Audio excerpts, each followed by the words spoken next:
Professional, పొలిటికల్గా leader ఎదగాలన్నా చాలా కష్టమే. మంచి టాపిక్ తీసుకున్నారు.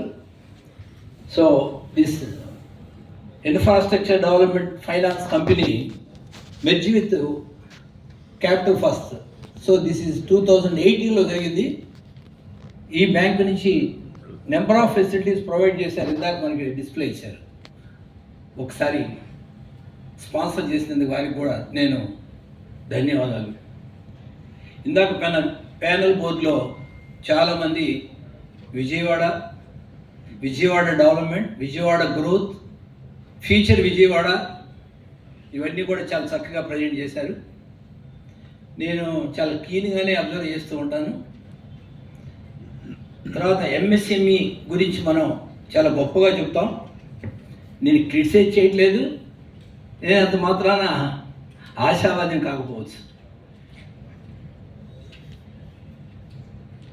ఆంధ్రప్రదేశ్ పూర్తిగా అగ్రికల్చర్ మీద ఆధారపడినటువంటి పెద్ద రాష్ట్రం. రైస్ బౌల్ ఆఫ్ ఇండియా అని అనేవాళ్ళు ఆంధ్రప్రదేశ్ని. మనం బైఫర్కేట్ అయిన తర్వాత వెస్ట్ బెంగాల్, తర్వాత ఛత్తీస్గఢ్, థర్డ్ ప్లేస్లో ఉన్నాం మనం.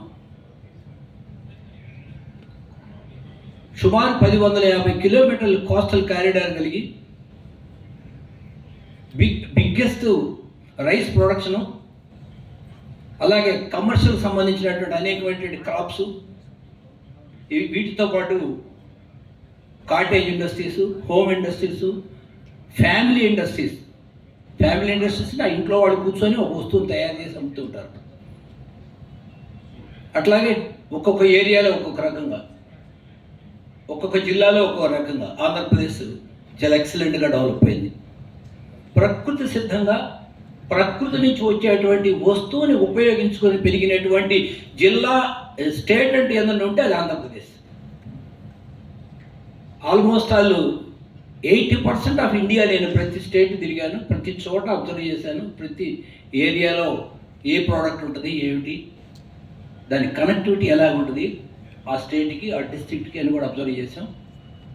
మనం బైఫర్కేట్ అయిన తర్వాత ఆంధ్రప్రదేశ్ మొత్తం కూడా చంద్రబాబు నాయుడు గారి అడ్వైస్తో ప్రతి డిస్ట్రిక్ట్, ప్రతి ఏరియా, ప్రతి కిలోమీటర్ కూడా చెప్పచ్చు అలా సర్వే చేసి ఏమేమి ప్రొడక్షన్ ఉంది, న్యాచురల్ రిసోర్సెస్ ఏమున్నాయి,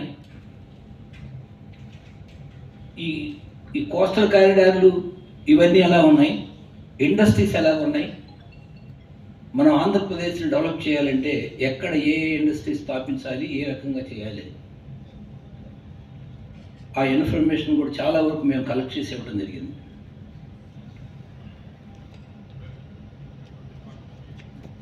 ఆంధ్రప్రదేశ్ ఎక్స్పోర్ట్స్లో మనం 6th ప్లేస్లో ఉన్నాం ఇండియాలో. ఇప్పుడు ఫస్ట్ ప్లేస్ గుజరాత్ ఉంది, మనం 6th ప్లేస్లో ఉన్నాం. $2.78 బిలియన్ ఎక్స్పోర్ట్స్ చేస్తాం. కొన్ని లక్షల టన్నుల ప్యాడీ మన ఆంధ్రప్రదేశ్ నుంచి ఎక్స్పోర్ట్ అవుతుంది. జియోగ్రాఫికల్గా మన ఏరియా 1,60,205 కిలోమీటర్లు ఉంది. అన్నిటికంటే ఏ జిల్లా, ఏ స్టేట్లో లేనటువంటిది మన దగ్గర లిటరసీ 67.4%. తెలుగు వాళ్ళు చదువుకున్నటువంటి వాళ్ళు దరిదాపు 120 దేశాల్లో మన వాళ్ళు జాబ్ చేస్తూ అక్కడ స్థిరపడినటువంటి వాళ్ళు ఉన్నారు. ఆంధ్ర ఒక గొప్ప చారిత్రాత్మకమైనటువంటి ప్రదేశం. తెలుగు గురించో వీటి గురించో నేను ఈ సందర్భంగా చెప్పాల్సినటువంటి విషయం కాదు. ఎనిహో నేను ఇందాక మన వాళ్ళంతా డిస్కస్ చేస్తుంటే మంచి టాపిక్స్, డిస్కషన్స్, సబ్జెక్ట్స్ చాలా బాగున్నాయి.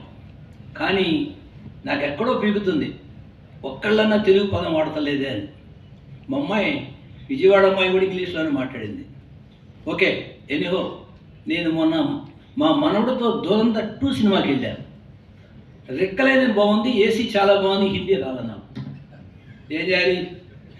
మళ్ళీ మరుసటి రోజు తెలుగు వెళ్దాం అనుకున్నా, కానీ 4 గంటల సినిమా చూసాం, మళ్ళీ ఇంకోసారి చూడలేకపోయాం. ఓకేనా సార్? ఓకే, మనం agri products, agri by products, food products మనం చేసేటువంటి ఎక్స్పోర్ట్స్లో, అలాగే బయోటెక్నాలజీ ప్రోడక్ట్స్, అలాగే bulk drug products, pharma products, IT and ITES, textiles and leather. So అంటే మనకి రీసెంట్గా డెవలప్ అవుతున్నటువంటి టూరిజం, తర్వాత మన ఎక్స్పోర్ట్లో automobiles, auto components, gems and jewellery, vegetables, more than poultry feed, eggs. Gulf కంట్రీస్లో ఆల్మోస్ట్ 18 కంట్రీస్ మనం ఎగ్స్ సప్లై చేస్తున్నాం. మన జరిగినటువంటి ఇరాన్ వార్లో హయ్యెస్ట్ ప్రొడక్షన్ సుమారు 3,64,000 కోట్లు మెటీరియల్ మన షిప్మెంట్లో ఉంది. అందులో ఆంధ్ర పార్టీ ఎక్కువ ఉంది. ఇటువంటి చాలా ఎక్సలెంట్గా ఆంధ్రప్రదేశ్ డెవలప్ అవుతుంది. ఇందులో మెరైన్ ప్రోడక్ట్స్ 3,66,182 టన్నులు మనం ఎక్స్పోర్ట్ చేస్తున్నాం. అలాగే ఈ ఫార్మాస్యూటికల్స్ 24,298 క్రోర్స్ మెటీరియల్స్ మనం ఎక్స్పోర్ట్ చేస్తున్నాం. మేజర్ కాంట్రిబ్యూషన్ మనకి ఇందులో ఎక్కువగా engineering goods, agriculture products and then textiles, ఇవన్నీ కూడా మన ఆంధ్రప్రదేశ్ నుంచి డెవలప్ చేస్తున్నాం. ఇక్కడ మనకి ముఖ్యంగా మనం చెప్పుకోదగినటువంటి విషయాల్లో మొన్ననే మిత్తల్ స్టీల్స్ అనకాపల్లిలో స్టార్ట్ చేయడం జరిగింది. అది 70,000 crores ప్రాజెక్ట్. అది one of the biggest project. అది అందులో సుమారు ఒక 60,000 మెంబర్స్ మనకి జాబ్స్ వచ్చేటువంటి అవకాశం ఉంది. అలాగే సెమీ కండక్టర్ ప్రాజెక్ట్ ఒకటి స్టార్ట్ అయింది 2,388 crores తోటి. తర్వాత ఇండస్ట్రియల్ మ్యానుఫ్యాక్చరింగ్తో బ్యాటరీ గిగా ఫ్యాక్టరీ ఒకటి స్టార్ట్ చేయడం జరిగింది. తర్వాత ఎలక్ట్రానిక్స్ అండ్ టెక్నిక్స్లో భారత్ ఎలక్ట్రానిక్స్ లిమిటెడ్ ఆల్రెడీ వైజాగ్లో స్టార్ట్ చేయడం జరిగింది. తర్వాత అమరావతిలో క్వాంటమ్ వ్యాలీ ప్రాజెక్ట్ ఒకటి స్టార్ట్ చేయడం జరిగింది. తర్వాత గూగుల్ ఏఐ డేటా ప్రాజెక్ట్ ఒకటి స్టార్ట్ చేయడం జరిగింది. తర్వాత గ్రీన్ హైడ్రోజన్ హబ్ ఒకటి ఆల్రెడీ స్టార్ట్ చేయడం జరిగింది. అందులో ఇన్వెస్ట్మెంట్స్ కూడా జరిగింది. 1,500 టన్నులు గ్రీన్ హైడ్రోజన్ ప్రొడక్షన్ 2032 నాటికి వస్తుందని చెప్పి మన వాళ్ళు అనౌన్స్ చేయడం జరిగింది. తర్వాత బల్క్ డ్రగ్ పార్క్ ఒకటి జరుగుతుంది. ఇప్పుడు అది అనకాపల్లిలో ఆల్రెడీ బల్క్ డ్రగ్ పార్క్ ఒకటి ఎస్టాబ్లిష్ అయ్యి 30,000 ఎంప్లాయీస్ క్రియేట్ చేసి ఉన్నది. ఇది రెండో ప్రాజెక్ట్ అక్కడ స్టార్ట్ చేయడం జరుగుతుంది. ఇలా ఇంటిగ్రేటెడ్ రెన్యూవల్ ఎనర్జీ ప్రాజెక్ట్ ఒకటి కర్నూలులో స్టార్ట్ చేయడం జరిగింది. ఇందులో 10,000 crores ఇన్వెస్ట్ చేయడం జరిగింది. ఇప్పుడు 14,000 crores ఇన్వెస్ట్ చేస్తున్నారు.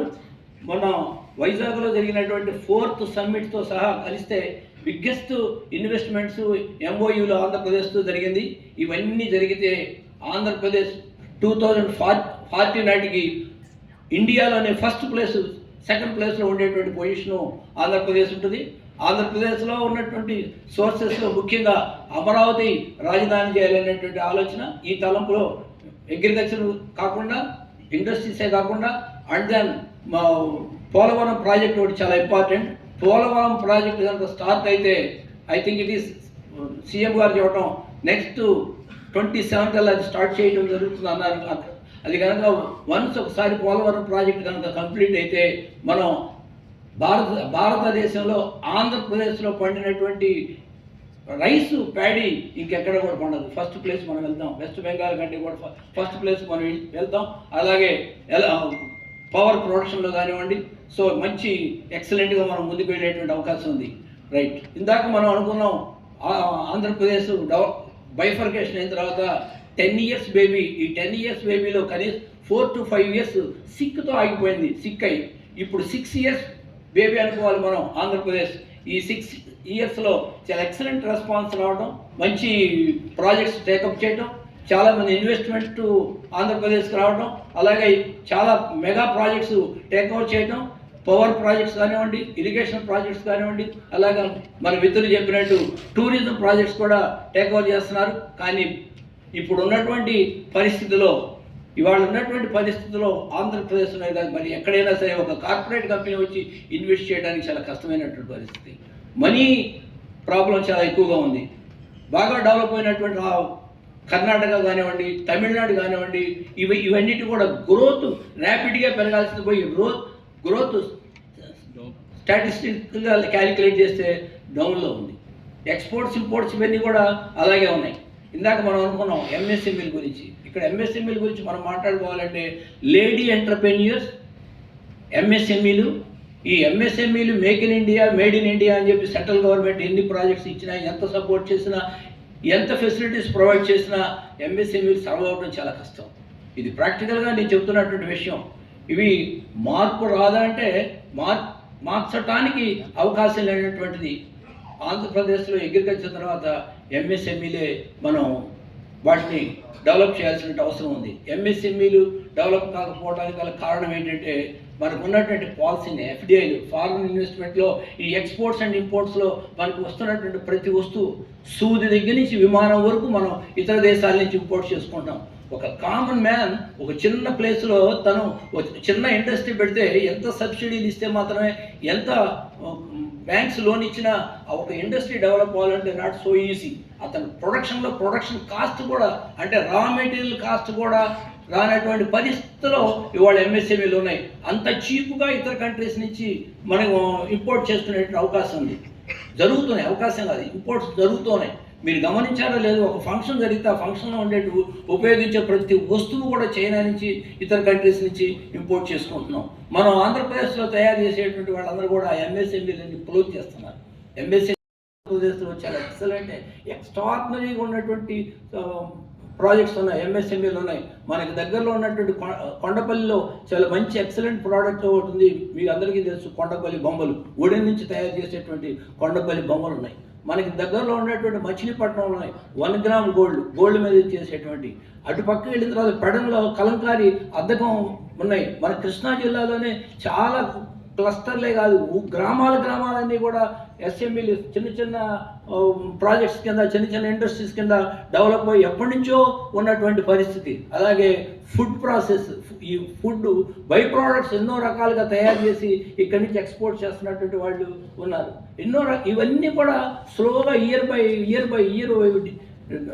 డెవలప్ అవ్వాల్సి పోయి డిక్రీజ్ అవుతున్నాయి. గవర్నమెంట్ పాలసీలు కానివ్వండి, ఏదైనా సరే చాలా కష్టతరమైనటువంటి పరిస్థితిలో ఉంది.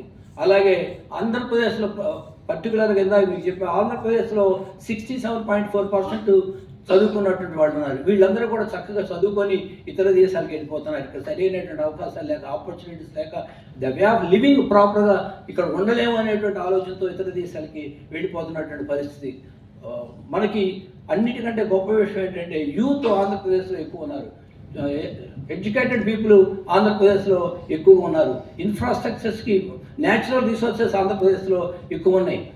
సో అయినా ఆంధ్రప్రదేశ్ పెరగపోవడానికి గల కారణం ఏంటంటే ఒకటే, ప్రభుత్వాలు ఇచ్చేటువంటి సబ్సిడీలు, వాడు ఇచ్చేటువంటి ఉచిత పథకాలు చూసారా? ఆ ఉచిత పథకాలు తీసుకోవడం వల్ల ప్రతి నెల వాడికి 30-40 వేలు వస్తుంది సంవత్సరానికి. ఆ వాటితోనే సరిపెట్టుకున్నాడు ఒక ప్రాజెక్టు. సో నేను ఇందాక చెప్పాను, ఇట్స్ నాట్ ద క్రిటిసిజం.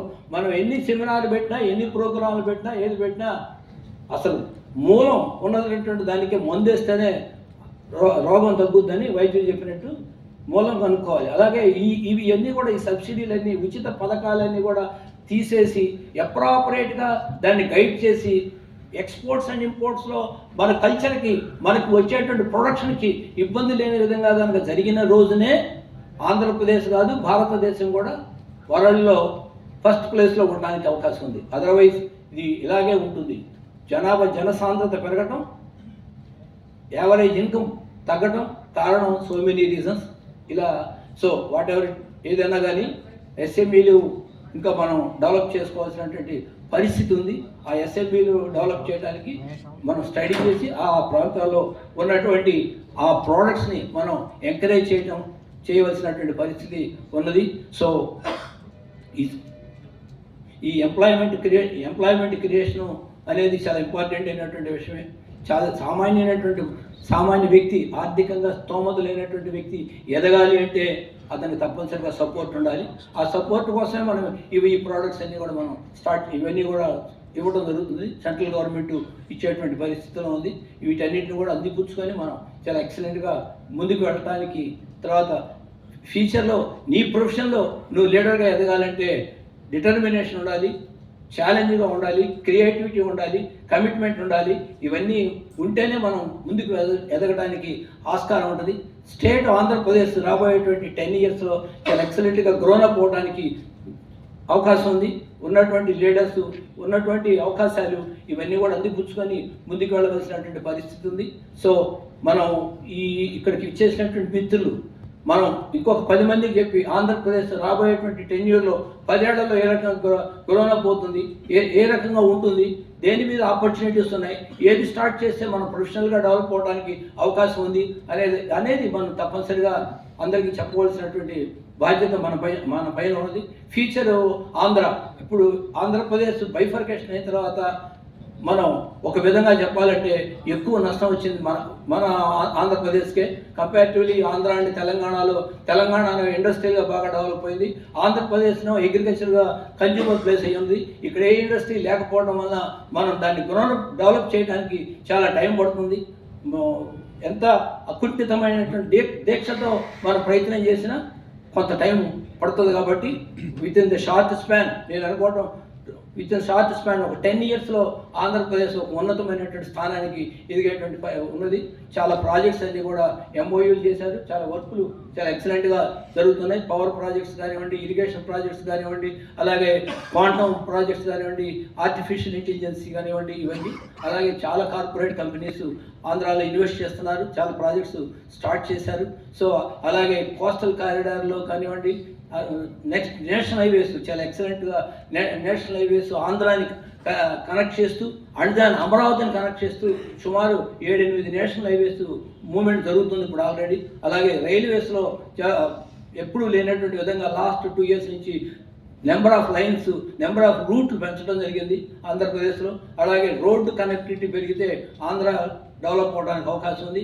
అలాగే రైల్వే ట్రాన్స్పోర్టేషన్ ఇందాక మనం అనుకున్నాం, రోడ్వే కంటే కూడా ఇప్పుడు షిప్ ద్వారా, సముద్రం ద్వారా రవాణా చేయడానికి పోర్టులన్నీ కూడా డెవలప్ చేస్తున్నారు. మనకు ఉన్నటువంటి పోర్టుల్లో Visakhapatnam port and then Krishnapatnam port, ఈ 2 పోర్టులు కూడా స్పెషల్ జోన్స్ కింద చాలా ఎక్స్పోర్ట్స్ అండ్ ఇంపోర్ట్స్ జరుగుతున్నాయి.